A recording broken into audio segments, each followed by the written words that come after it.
Hi, this is Mrs. Myers, and this is the Honors Geometry Lesson 2.2. It's intended to be watched after the activity done in class with the linguine, pasta, and side length.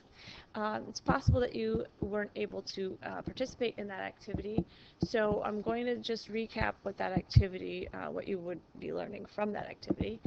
So here we have a demonstration of the fact that you can't just take any three lengths of segments and expect to be able to fit them together to make a triangle. Sometimes, if you look at this second situation here, right, if you have a length that's 6 centimeters long and then two that are 2 centimeters long, these two don't connect. They're too short to actually be able to come together to make a triangle. So this is called the triangle inequality theorem, and it basically says that in order for three segments to actually be able to connect to make a triangle, like this one, the sum of the two smaller sides, well, it says any two sides, but especially the two smaller sides, have to add up to more than the longest side. So the sum of the two smaller sides has to add up to more than the longest side. So if you think of there as being three sides, small, medium, and large, it has to be small plus medium is greater than large. Okay, so the problem we have here is that 2 plus 2 is equal to 4, and 4 is less than 6. We need it to be greater than 6, the third side. Over here, this works because 3 plus 3, the two smaller sides, add up to 6, and that's greater than 5, so they will connect to form a triangle. If you think about what if it's equal to, what if the small plus medium equals large? Well, let's picture this. Let's say we have a length of 5. If we took a length of 3 and a length of 2, it would just lay flat on top of the 5, right? Because 3 plus 2 equals 5. That's too short. It would line up perfectly to have two flat segments right on top of each other, but not long enough to create an actual triangle. So small plus medium has to be greater than large, not less than and not equal to. So if we test this out here, if they just ask us this question, if you have three lengths that are 7, 4, and 15, could this make a triangle? Well, 7 plus 4 is 11, and 11 is less than 15, so this would have to be no. This one they give it to us in a different order, right? We have to make sure we're using small and medium. So 20 plus 3 equals 23, and that's greater than 21, so this is going to be yes. Okay, again, small and medium are 3 plus 7, and that's 10, and that's greater than 8, so yes. Small and medium are here, 5 plus 10 equals 15, which is equal to the longest side, and so this is no. It has to be greater than, it can't be equal to. Okay, another way they might ask you a similar type of question is here. A triangle has side lengths 5 and 8. What is the range of possible lengths for the third side? So in other words, we have these two sides, 5 and 8. We don't know whether 5 is our shortest side or our medium side. We don't know if 8 is our medium side or our longest side. We don't know what is missing. We could have 5 and 8 that looks like this, and it's going to be connected by a third side there. Or we could have 5 and 8 like this, right? And it could be connected by a longest third side there. We don't know exactly how this 5 and 8 are positioned. So there's a range of possible lengths for the third side. But keep in mind that if we had the smallest side was 3, 3 plus 5 would be equal to 8. Does that make a triangle? No. It has to be greater than 3. All right? X has to be greater than 3. But on the other side, 5 and 8 equals 13. So could this third side be 13? Well, no, because 5 plus 8 is actually equal to 13. We need 5 plus 8 to be greater than 13. So I'm sorry, yes. So 13 is too big. We need x, the missing side, to actually be less than 13. Oops, I didn't mean to put 12. I meant to put 13. It needs to be less than 13. Right? But keep in mind, it might not be 12. It could be 12.5, 12.999. Anything that's less than 13 will work here. So your range of possible side lengths are between 3 and 13. So the trick here really is to just subtract the two numbers you're given, and that's your lowest, and add the two numbers you're given, and that's your highest. And then you know that it can't be equal to those two, but it has to be between those two. So, you try this one. A triangle has side lengths 4 and 7. What's the range? So again, x is going to be between what two numbers? Subtract 7 minus 4 and you get 3. Add 7 plus 4 and you get 11, and there's your answer. Okay. We learned this postulate before, the parallel postulate. We used it to draw auxiliary lines in diagrams because it says if there's a line and a point not on the line, there's only one line that can be drawn parallel to that line and through the given point. So that was the parallel postulate. We actually need that postulate to prove our next theorem.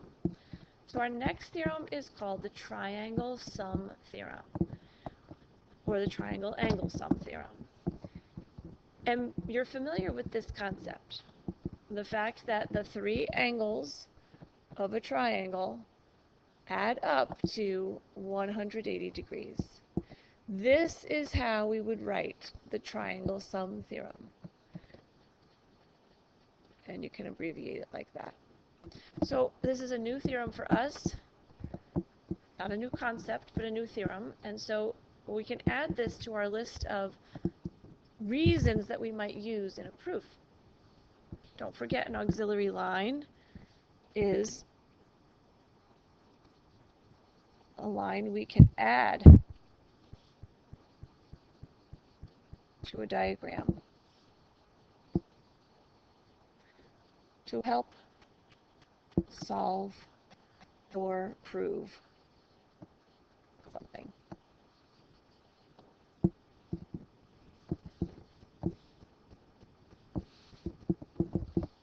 So this time, so far we've used auxiliary lines to help solve things, but this time we're going to use it to help us prove the triangle sum theorem.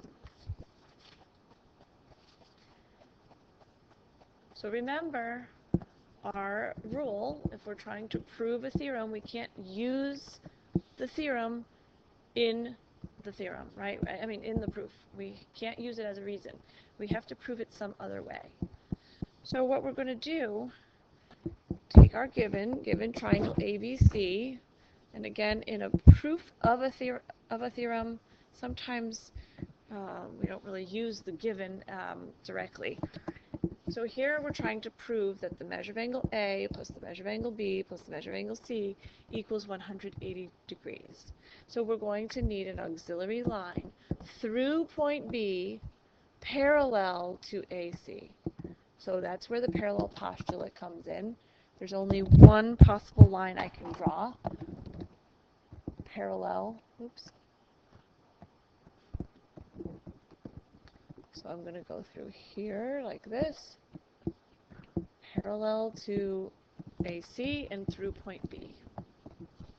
Now, I'm going to name this line DF, and it creates these three angles.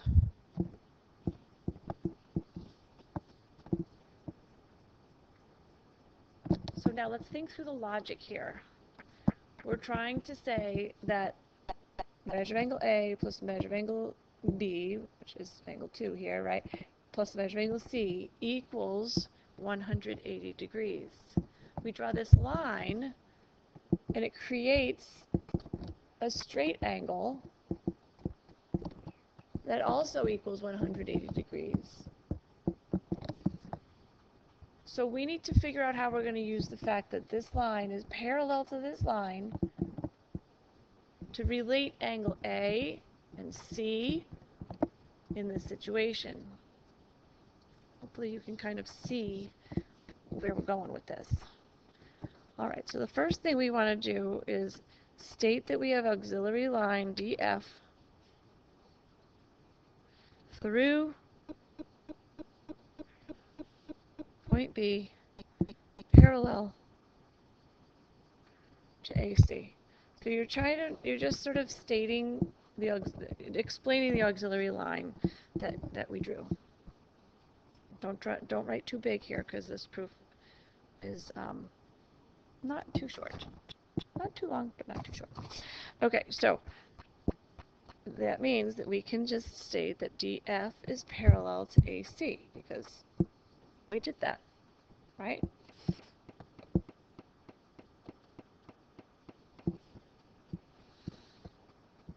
Because those are parallel, remember parallel lines, we're always looking for angle relationships. Because those are parallel, we could say angle 1 is congruent to angle A, and that angle 3 is congruent to angle C.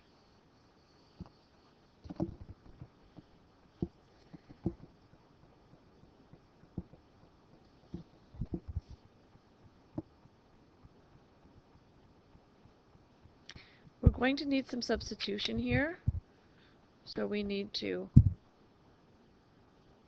put these into equations.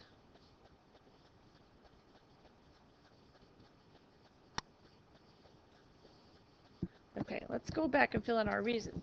Since DF is parallel to AC, why is this angle congruent to this angle?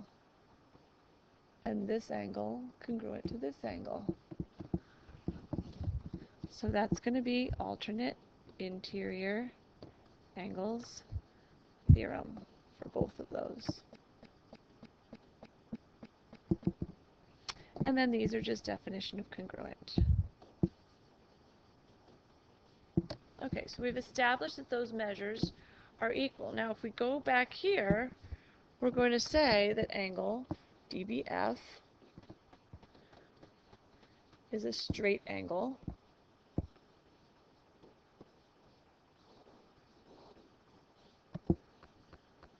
definition of straight angle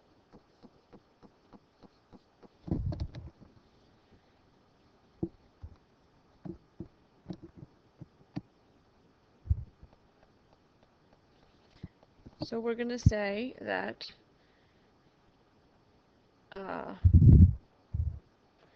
measure of angle DBF DBF equals 180 degrees. Again, definition of straight angle.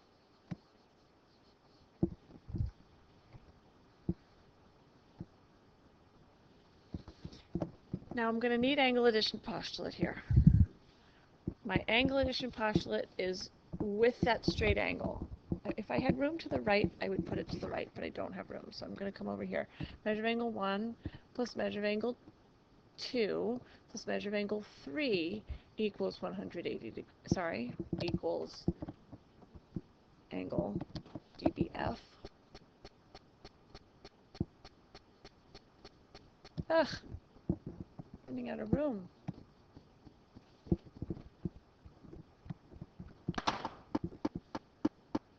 Oh my goodness. There we go.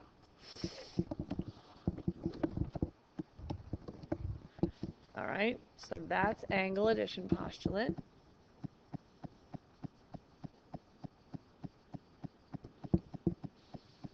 now we can say measure of angle 1 plus measure of angle 2 plus measure of angle 3 equals 180 by substitution.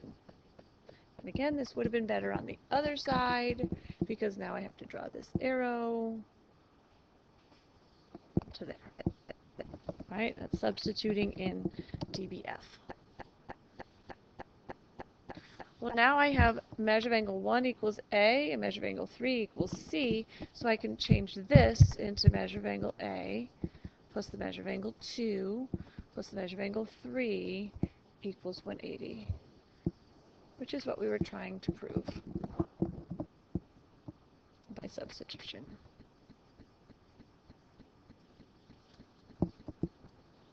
All right, so we basically now can use the triangle sum theorem in proofs and in solves. So, first of all, solving using this theorem, we might be given diagrams like this where we just have to find the missing angle measures. If we have a triangle and they give us two of the angles, now we could just say, all right, well, we know 70 plus 30 plus x equals 180. So x has to be 80. And if x is 80 and it's a vertical angle with y would have to be 82. All right, over here we have this triangle. They give us two angles. We could find the third one, use linear pair, and then find triangle sum again. Why don't you try to do that one?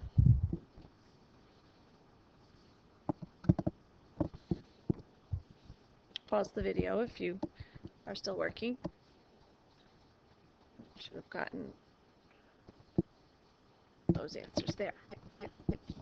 Okay, so another definition from this lesson is called an exterior angle of a triangle.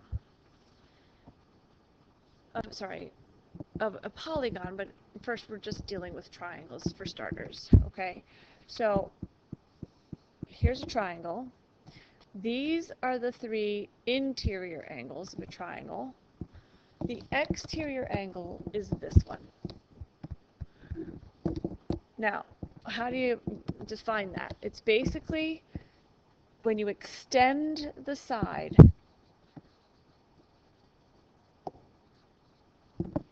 of one of the sides of the triangle and create a linear pair with one of the interior angles, then that is called an exterior angle. So I could extend this, this line this way, and there'd be an exterior angle there. And I could extend this way or this way. There's exterior angles anywhere you can extend and create a linear pair with an interior angle. Okay, so the remote interior angles are the two angles that are furthest away from that exterior angle. So it refers to, if you have an exterior angle drawn, the two interior angles that are not part of the linear pair with that exterior angle. So in this diagram, if we have 1, 2, and 3, and 4, right? Angle 4 is the exterior angle. So what are the remote interior angles? They would be angles 1 and 2. Angle 1 and 2 are the remote interior angles to angle 4. So furthest away, remember what remote means. Remote means removed from, like you use your remote control for the video games or the TV. You're removed far away from the TV. You just have to point it, right, and it changes the channel for you. Those are remote. So these are the angles that are farthest away from that exterior angle. So there's one angle that forms the linear pair, and the other two are called the remote interior. So there's a theorem that is related to this, and it says that the two remote interior angles added together will equal the exterior angle. Which makes sense because if you think about the linear pair angle here, that one plus 2 plus 3 would be 180. So it makes sense that angle 1 is the same value as 2 plus 3 together, because with a linear pair it also adds to 180. Okay, so the proof of that theorem is going to look a lot like what we just described. Again, we can't use the theorem to prove the theorem, so we start with the fact that angle 1 is an exterior angle. It's given. We want to basically relate these things, anything that we can, in this diagram. So what I see here is that I have a linear pair, and I know that I can always use linear pair postulate to state that two things are supplementary. I don't need any other givens, I just need the diagram, right? So that means that their measures add up to 180.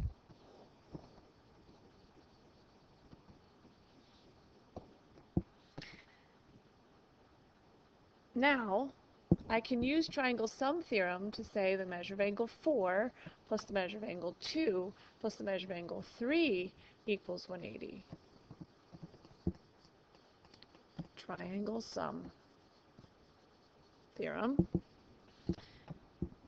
So I have two equations that are both equal to 180. So remember what we said, if two things are equal to the same value, you can set them equal to each other. So measure of angle 1 plus measure of angle 4 equals, now kick out the 180 and replace it with what's equal to 180, measure of angle 4 plus measure of angle 2 plus measure of angle 3. It's just a substitution.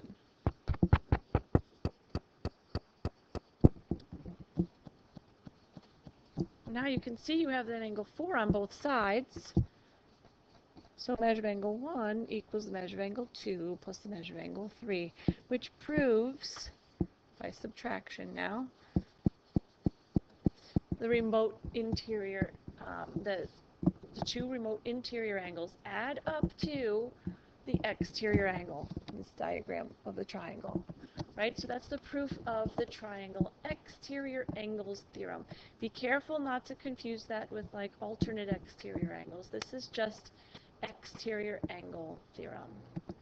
So if we have a diagram like these, we can find the measure of angle 2, for example, because measure of angle 2 plus 59 equals 124. We can solve from there. And same thing here. So with the numbers, it's really, you probably could solve it using triangle sum and the linear pair. But remember that if I gave you a diagram that looked like this, and I said this was x plus 1 and this was x squared plus 5 or something, then your only option here would be to solve using the exterior angles theorem. Okay, so you don't have pasta with you, so you can't really do this little activity here. But basically what this is going to show, if we did have pasta, is if you just make a triangle and you measure the angles of a triangle and the lengths of the sides of the triangle, you're going to see that the smallest angle is across from the shortest side. And the largest angle is across from the longest side. And then the medium angle is across from the medium side. So the longest side is opposite the largest angle. And the medium side is opposite the medium angle. And the shortest side is opposite the smallest angle. So based on that, if we have a diagram like this example here, and they ask us to put the lengths of the sides in order, Well, first we have to figure out this missing angle, 60 degrees, by triangle sum. So the the smallest angle is U. So across from U is going to be TV, right? So the smallest angle is 58, the medium is 60, and the largest is 62. So across from 58 is TV, across from 60 is UV, and across from 62 is UT. So that helps you to put things in order from smallest to largest. You could do the same thing with angles, right? If they give you the measures of the, oh, this is sides also. I guess it's not till you get down here that they're saying which angle is the smallest. Okay, so this is more practice that I think you guys could probably do on your own. I just want to skip over to this one, just to give you a strategy on these types of problems. So this, you have to turn the page to the back of the packet now. It says list the angles in order from smallest to largest. So, you know, a strategy here would be to label your sides first, smallest to largest. So I would say small, medium, large, right? And then the angles are what's across from that. So here's the smallest side. Across from that is going to be the shortest angle. The smallest angle. So angle B would be small, right? So it says from smallest to largest. Medium side would be CB, so the medium angle is going to be across from that would be A. Okay, and then longest side is over here, AB, so across from that would be C. So labeling and then looking across from. Okay, so at this point, I think this video is long enough, and you could do these practice problems. Thank you. Actually, I'm going to pause this and put up the answers, and then you can check them. Okay, so I put up the answers here. You can kind of scroll through and pause when you need to, but here's the answers. And then on the other page, here's the answers. Number 9's a tricky one, but you have to remember that the small, medium, large thing only accounts for within a triangle itself. You can't look at this and say, well, the smallest angle in the whole diagram is going to be across from the shortest side. It's only for each individual triangle itself. So within this triangle, the smallest side is here, the medium side's here, and the longest side is there. But in the other triangle, this is smallest, this is medium, and this is large. So if